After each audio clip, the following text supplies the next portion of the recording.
Hello friends, नमस्कार। देखिए, इससे पहले जो हमारा वीडियो बना था, जो क्लास हमने ली थी, वो थी मौलिक अधिकार, फंडामेंटल ऑफ राइट। ठीक है? उसमें जो टोटल 6 वर्ग थे, 6 वर्ग में से 3 वर्ग की स्टडी अपन कर चुके हैं। ठीक है? आज उसी क्लास को अपन कंटिन्यू करेंगे और जो 3 वर्ग बाकी रह गए, 3 वर्गों की स्टडी आज करेंगे। ठीक है? और मौलिक अधिकार अपन पढ़ रहे हैं संविधान के अकॉर्डिंग। संविधान के अकॉर्डिंग मौलिक अधिकार क्या होते हैं, उसमें कौन कौन से अनुच्छेद आते हैं, अनुच्छेद का इसमें विशेष महत्व है। उसके अकॉर्डिंग ही हमारा हाँ उसके उसके अकॉर्डिंग ही हम ये क्लास ले रहे हैं और उसके अकॉर्डिंग ही हम ये पढ़ रहे हैं। ठीक है? तो नेक्स्ट जो 3 वर्ग है उसकी स्टडी अपन आज करेंगे। मौलिक अधिकारों के जो 3 वर्ग है उसकी स्टडी आज करेंगे। ठीक है? और आप लोग एक बात याद रखें, आप आईएएस प्री के हिसाब से स्टडी कर रहे हैं, इससे आपकी मेंस की भी प्रिपरेशन हो रही है, दोनों ही काम हो रहा है। तो आप पूरा फोकस लगा के समझते हुए फिर आप स्टडी करें। ठीक है? इससे आपकी तैयारी बढ़िया होगी और आप एग्जाम के लिए अच्छे से प्रिपेयर कर पाएंगे। ठीक है? तो हम स्टार्ट करते हैं मौलिक अधिकार।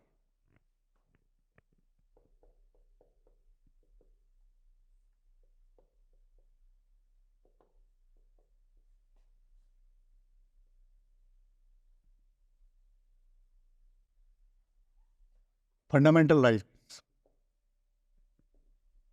क्लियर। इसमें जो शेष आपके जो 3 वर्ग है,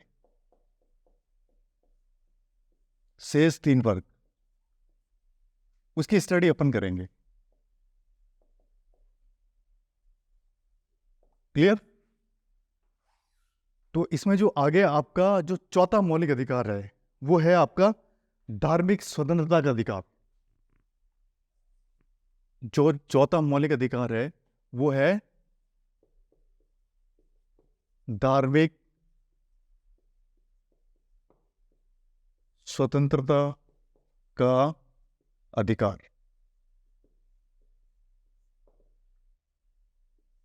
क्लियर? कौन से अनुच्छेद में ये आता है? अनुच्छेद 25 से 28।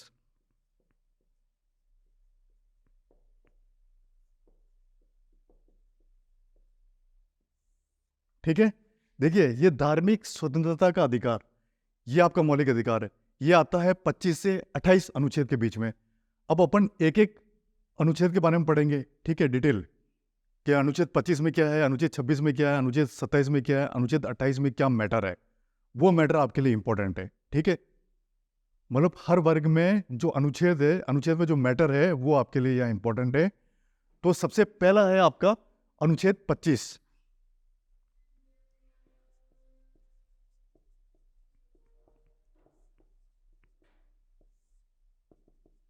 ठीक है? अब अनुच्छेद 25 में क्या है? सभी व्यक्तियों को अंतःकरण की स्वतंत्रता का अधिकार है। सभी व्यक्तियों को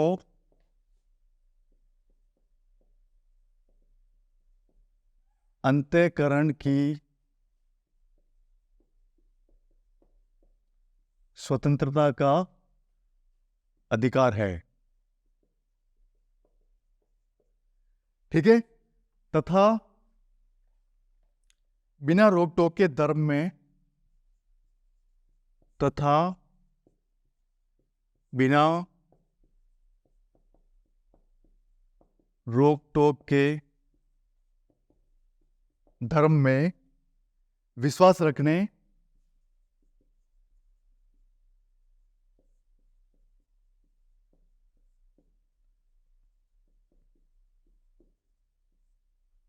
धार्मिक कार्य करने और प्रचार करने धार्मिक कार्य करने और प्रचार करने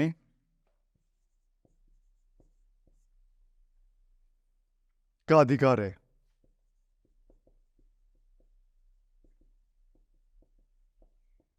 क्लियर?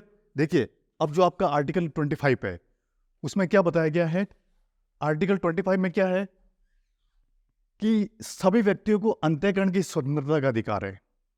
इसमें अंतःकरण का क्या मतलब हो गया? अंतःकरण का मतलब ये हो गया कि आप अपनी इच्छा से जो भी बोल रहे हैं, इच्छा से बोलने का सभी को अधिकार है, यानी स्वतंत्रता का अधिकार है। आप पूरी तरह से आज़ाद हैं। ठीक है। बिना रोक टोक के धर्म में विश्वास रखने, धार्मिक कार्य करने और प्रचार करने का अधिकार है। यानी बिना रोक टोक करने का आपको धार्मिक कार्य करने का अधिकार है। बिना रोक टोक के आप कोई भी धार्मिक कार्य कर सकते हैं, कोई भी प्रचार आप लोग कर सकते हैं, ठीक है। धर्म में आप विश्वास रख सकते हैं। ये जरूरी नहीं कि आपको वही धर्म मानना है, कोई आपको फोर्स नहीं कर सकता। जो धर्म आप अपने दिल से मानते हैं उसी धर्म को आपको अपनाना है। यही बात इसमें बताई गई है आर्टिकल 25 में, हमारे संविधान में, ठीक है। अब है नेक्स्ट आपका अनुच्छेद 26।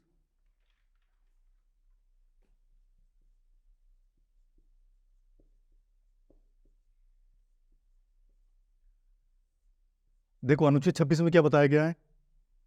धार्मिक मामलों का प्रबंध करने की स्वतंत्रता। धार्मिक मामलों का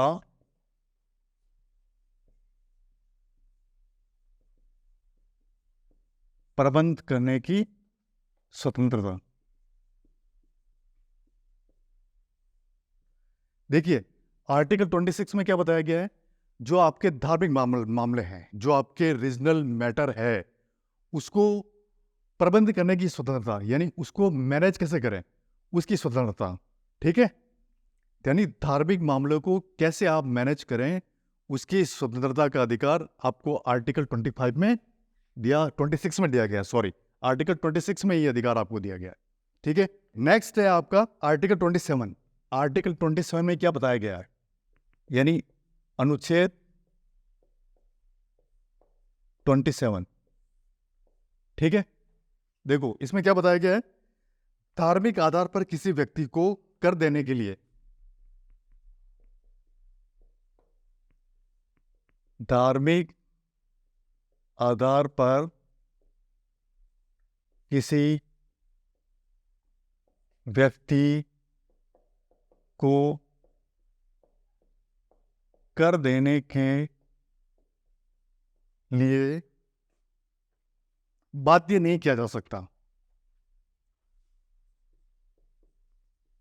बाध्य नहीं किया जा सकता।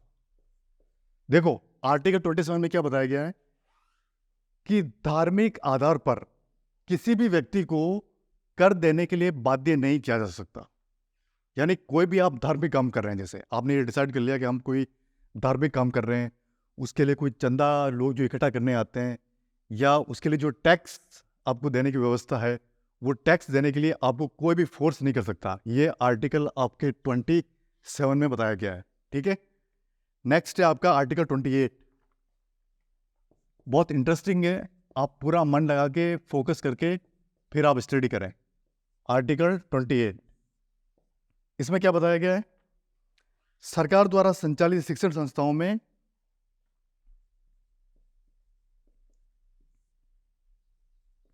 सरकार द्वारा संचालित शिक्षण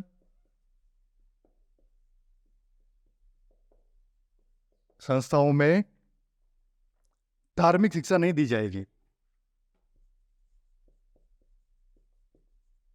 धार्मिक शिक्षा नहीं दी जाएगी,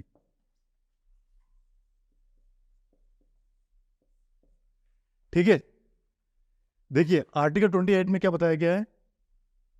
जो सरकार द्वारा जो संचालित है, सरकार द्वारा संचालित जो शिक्षण संस्थान है, कोई भी आपके स्कूल हो गया, कॉलेज हो गया, उसमें धार्मिक शिक्षा नहीं दी जाएगी आपको।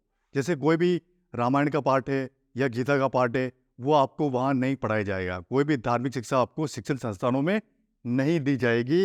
ये आपके आर्टिकल 28 में बताया गया है। ये मोस्ट इंपॉर्टेंट है, आप इसको याद रखें, ठीक है।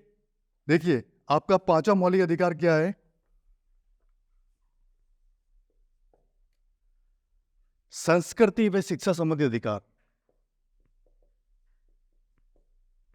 संस्कृति व शिक्षा संबंधी अधिकार, ठीक है। ये कौन सा अनुच्छेद में आता है आपके, अनुच्छेद 29-30। अनुच्छेद 29 से 30 के बीच। ठीक है, देखिए आपका जो पांचवा मौलिक अधिकार है वो संस्कृति व शिक्षा संबंधी अधिकार, ये आता है आपके आर्टिकल 29 और 30 के बीच में। अब इसमें आपको अलग अलग आर्टिकल 29 क्या कहता है, आर्टिकल 30 क्या कहता है, उसकी स्टडी आपको अलग अलग करनी है। ठीक है, अपन अलग अलग स्टडी करेंगे। तो आर्टिकल 29 में क्या बताया गया है,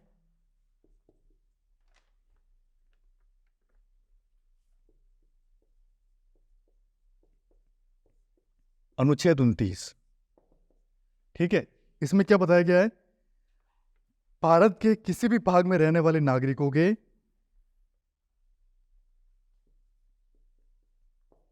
भारत के किसी भी भाग में रहने वाले नागरिकों के किसी भी वर्ग या समूह को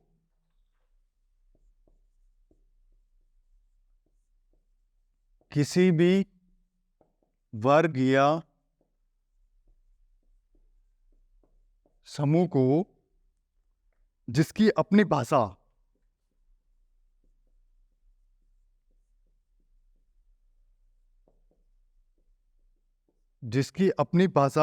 लिपि या संस्कृति हो, लिपि या संस्कृति हो की रक्षा करने का अधिकार,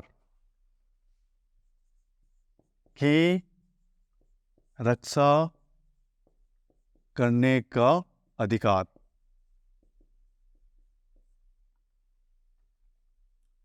क्लियर, किसी भी नागरिक को राज्य द्वारा या उसकी सहायता से किसी भी नागरिक को राज्य द्वारा या उसकी सहायता से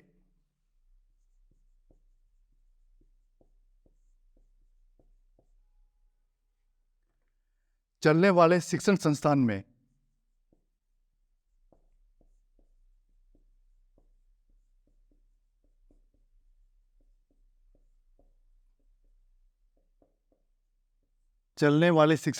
में जाति धर्म वंश भाषा जाति धर्म वंश भाषा या इनमें से किसी आधार पर या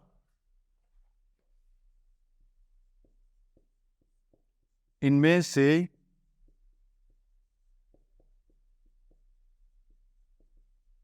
किसी आधार पर प्रवेश देने से इनकार नहीं किया जा सकता, प्रवेश देने से इनकार नहीं किया जा सकता।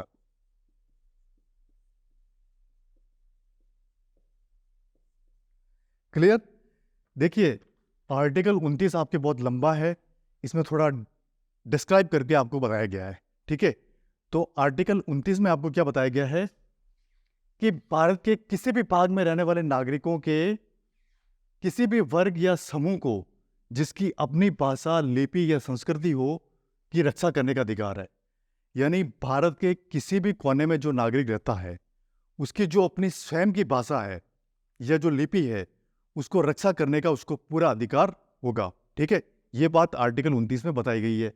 ठीक है, उसके अलावा किसी भी नागरिक को राज्य द्वारा या उसकी सहायता से चलने वाले शिक्षण संस्थान में जाति धर्म वंश भाषा या इनमें से किसी आधार पर प्रवेश देने से इनकार नहीं किया जा सकता।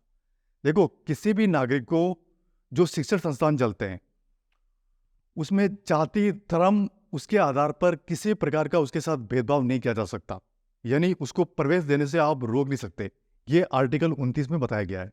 ठीक है, क्लियर से आपका आर्टिकल 30 अनुच्छेद 30।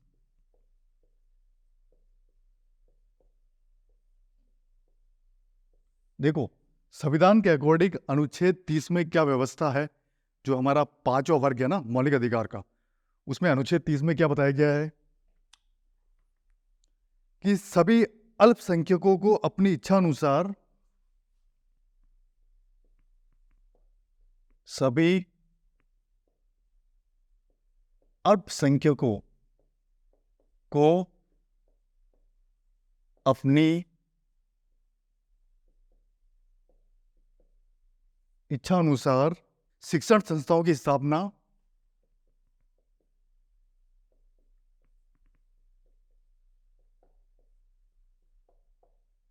शिक्षण संस्थाओं के स्थापना एवं उनका प्रबंध करने का अधिकार, एवं उनका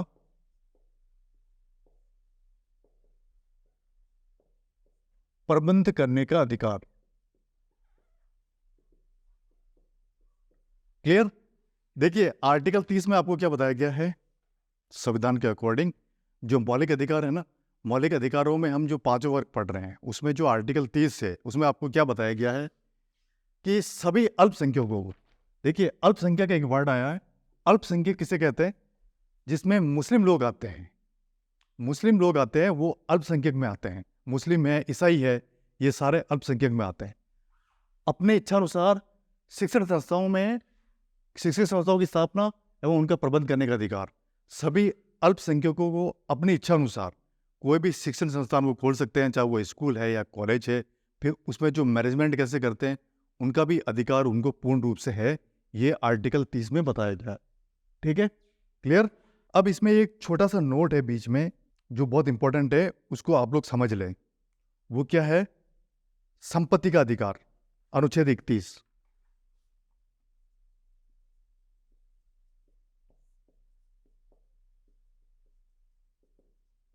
संपत्ति का अधिकार, अनुच्छेद 31। ठीक है, देखिए इसमें क्या बताया गया है, ये अधिकार हम मौलिक अधिकार नहीं है, ये अधिकार अब मौलिक अधिकार नहीं है।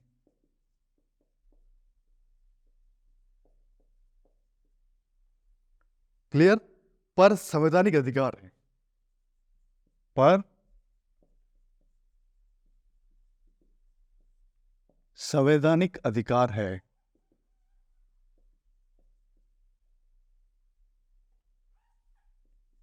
1978 में 44वें संविधान संशोधन अधिनियम,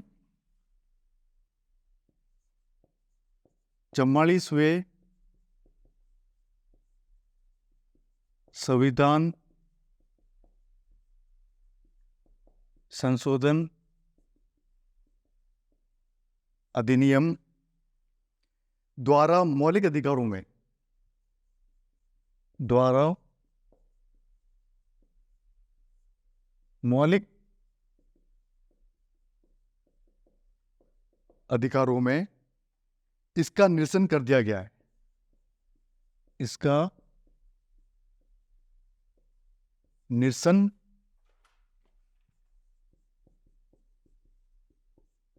कर दिया गया है।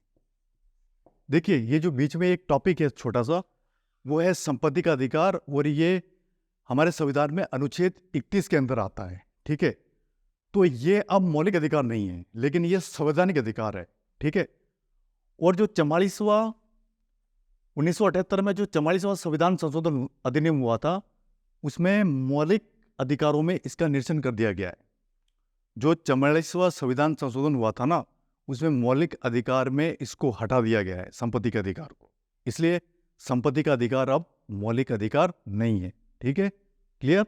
देखिए जो छठा आपका मौलिक वर्ग है, मौलिक अधिकारों में जो छठा वर्ग है वो ये है संवैधानिक उपचारों का अधिकार।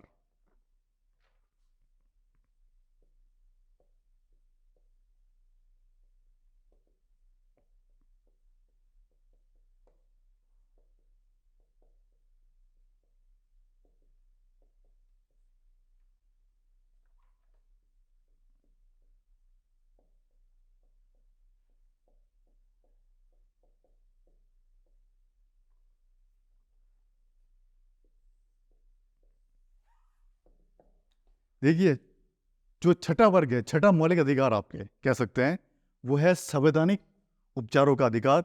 ये आपके आता है अनुच्छेद 32 से 33 के बीच में। ठीक है, क्लियर। अब इसमें अनुच्छेद 32 में क्या है, अनुच्छेद 33 में क्या है, उसकी स्टडी अपन अलग अलग करेंगे और इसको थोड़ा डिस्क्राइब करके बताया गया है।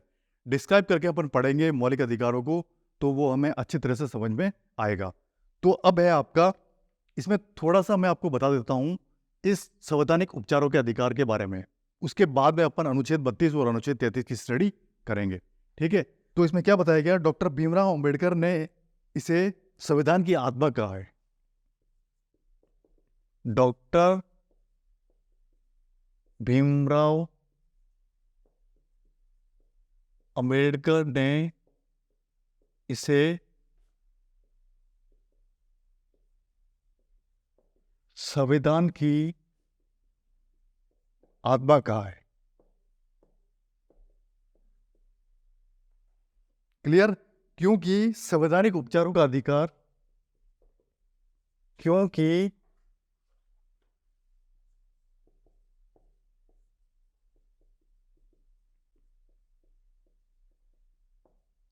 संवैधानिक उपचारों का अधिकार संविधान द्वारा प्रदत्त मौलिक अधिकारों के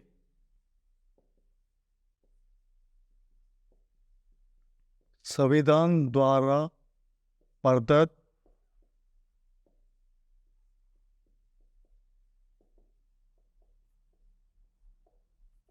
मौलिक अधिकारों के लिए प्रभावी कार्यविधियां प्रतिपादित करता है। के लिए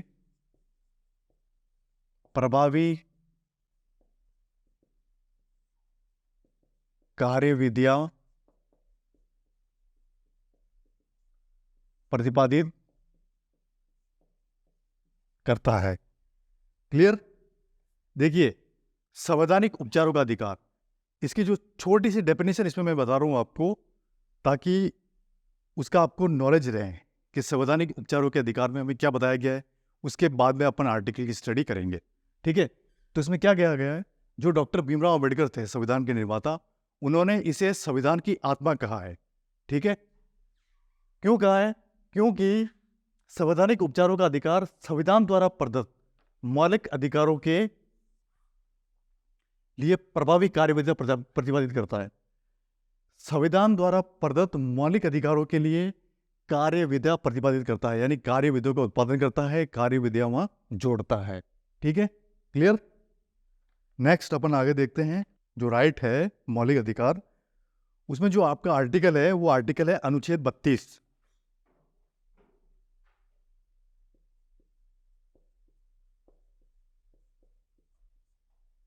देखो, अनुच्छेद 32 में क्या बताया गया है, मौलिक अधिकारों के प्रवर्तन के लिए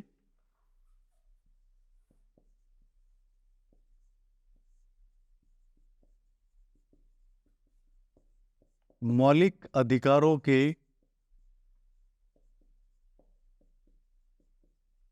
प्रवर्तन के लिए सर्वोच्च न्यायालय कुछ आदेशों को जारी कर सकता है। मौलिक अधिकारों के प्रवर्तन के लिए सर्वोच्च न्यायालय कुछ आदेशों को जारी कर सकता है।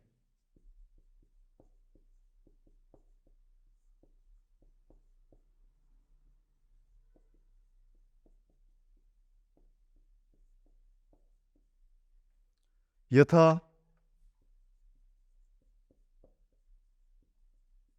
बंदी प्रत्यक्षीकरण। ठीक है, फिर है आपका परमादेश,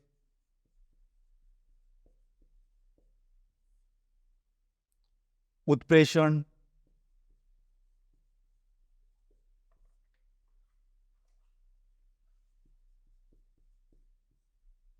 आदि। ठीक है, क्लियर। देखिए, अनुच्छेद 32, जो आर्टिकल 32 में क्या बताया गया है कि मौलिक अधिकारों के प्रवर्तन के लिए सर्वोच्च न्यायालय, जो हमारा सुप्रीम कोर्ट है, मौलिक अधिकारों के प्रवर्तन के लिए कुछ आदेशों को जारी कर सकता है, यानी कुछ ऑर्डर वो जारी कर सकता है। उसमें क्या क्या है, एग्जाम्पल के लिए जैसे बंदी प्रत्यक्षीकरण है, परमादेश से उत्प्रेषण है। परमादेश उत्प्रेषण क्या होते हैं डिटेल में उसकी स्टडी अपन आगे करेंगे, ठीक है। फिलहाल आप इतना समझ लो कि ये जो 3 टाइटल है, बंदी प्रत्यक्षीकरण, परमादेश और उत्प्रेषण, इसके लिए सुप्रीम कोर्ट आदेश जारी कर सकता है, ठीक है। नेक्स्ट है आपका आर्टिकल 33, अनुच्छेद 33। देखिए अनुच्छेद 33, आर्टिकल 33 में क्या बताया गया है? संसद विधि द्वारा सशस्त्र बलों के सदस्यों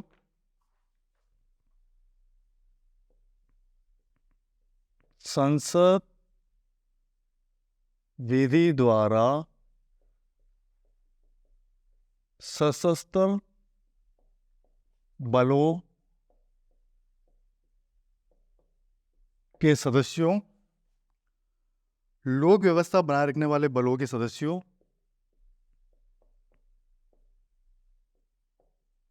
लोक व्यवस्था बनाए रखने वाले बलों के सदस्यों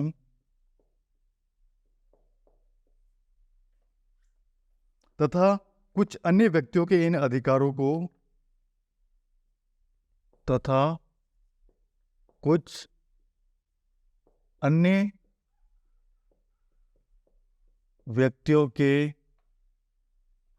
इन अधिकारों को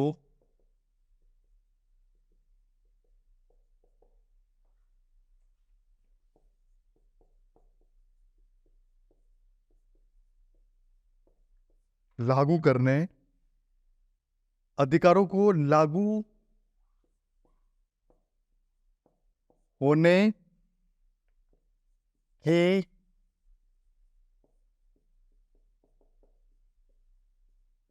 सीमाओं अथवा मर्यादाओं का निर्धारण कर सकती है।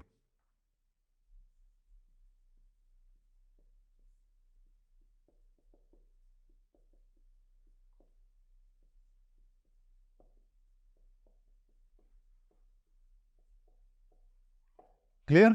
ठीक है। इस आर्टिकल में क्या है? संसद विधि द्वारा सशस्त्र बलों के सदस्यों, जो संसद का लॉ है उसके अकॉर्डिंग जो सशस्त्र बल है हमारे, सशस्त्र बल में कौन कौन से आते हैं? जैसे सीआईएसएफ है, सीआरपीएफ है, बीएसएफ है, आईटीबीपी है, उसके जो मेंबर है, ठीक है। और लोक व्यवस्था बनाए रखने वाले बलों के सदस्यों, जो लोक व्यवस्था, जो हमारी गवर्नमेंट की व्यवस्था है जो बनी हुई है, उसको जो बनाए रखने के लिए जो फोर्स लगता है, एक तो वो, तथा कुछ अन्य व्यक्तियों को इन अधिकारों को लागू होने की सीमाओं अथवा मर्यादा को निर्धारण कर सकती है, ठीक है। ये अनुच्छेद 33 में बताया गया है, ठीक है। क्लियर? देखो ये तो आपके जो मौलिक अधिकार थे टोटल मिला के 6, वो यहाँ कंप्लीट होते हैं, ठीक है। अब आगे एक छोटा सा टॉपिक है हमारा जो इसी के अंदर है, जो सरकार ने लागू किया है, उसको अपन स्टडी करेंगे। वो है निःशुल्क एवं अनिवार्य शिक्षा का अधिकार।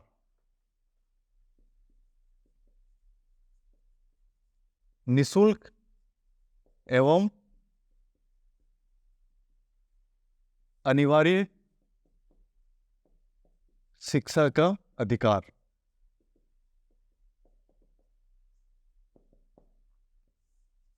देखो ये जो राइट है ये गवर्नमेंट ने लागू किया था, इसकी स्टडी अपन बीच में कर रहे हैं, ठीक है। इसमें जो सबसे पहला पॉइंट है वो है 14 वर्ष तक के बच्चों हेतु निःशुल्क व अनिवार्य शिक्षा। 14 वर्ष तक के बच्चों हेतु निःशुल्क व अनिवार्य शिक्षा के अधिकार को निःशुल्क व अनिवार्य शिक्षा के अधिकार को मूल अधिकार बनाने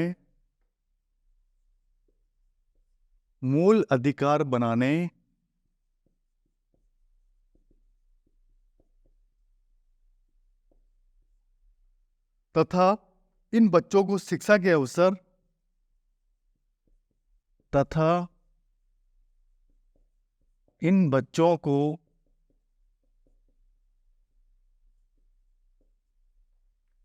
शिक्षा के अवसर मुहैया कराने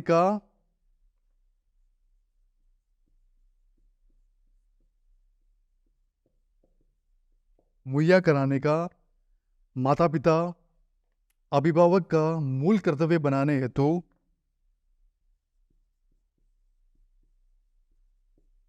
अभिभावक का मूल कर्तव्य बनाने हेतु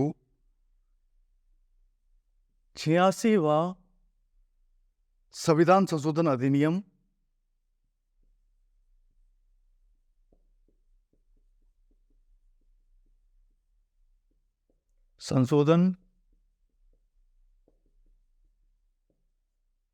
अधिनियम 2002 1 दिसंबर 2002 को संसद द्वारा पारित किया गया। 1 दिसंबर 2002 को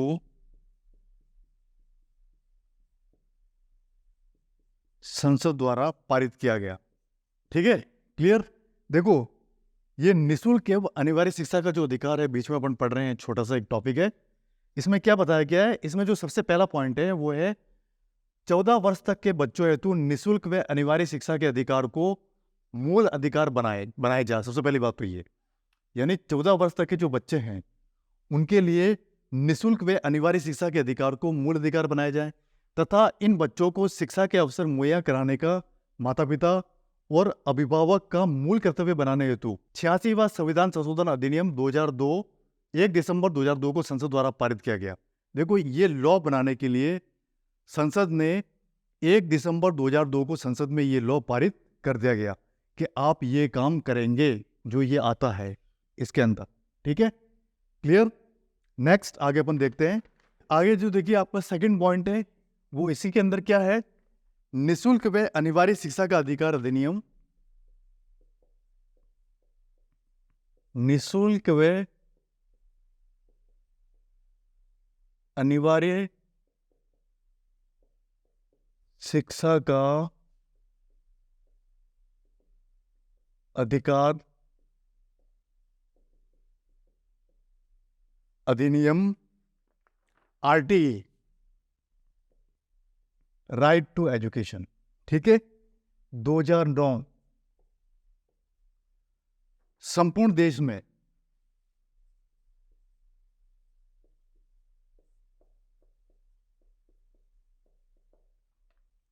1 अप्रैल 2010 को लागू किया गया। 1 अप्रैल 2010 को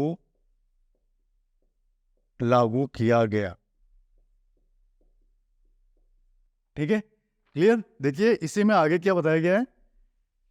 निःशुल्क व अनिवार्य शिक्षा का अधिकार अधिनियम, यानी एक राइट लागू किया गया जिसका नाम है निःशुल्क व अनिवार्य शिक्षा का अधिकार, जिसको इंग्लिश में कहते हैं राइट टू एजुकेशन। ये 2009 संपूर्ण देश में 1 अप्रैल 2010 को लागू किया गया, यानी पूरे देश में 1 अप्रैल 2010 को यह अधिनियम, यह अधिकार लागू किया गया। ठीक है, आज की वीडियो में इतना ही।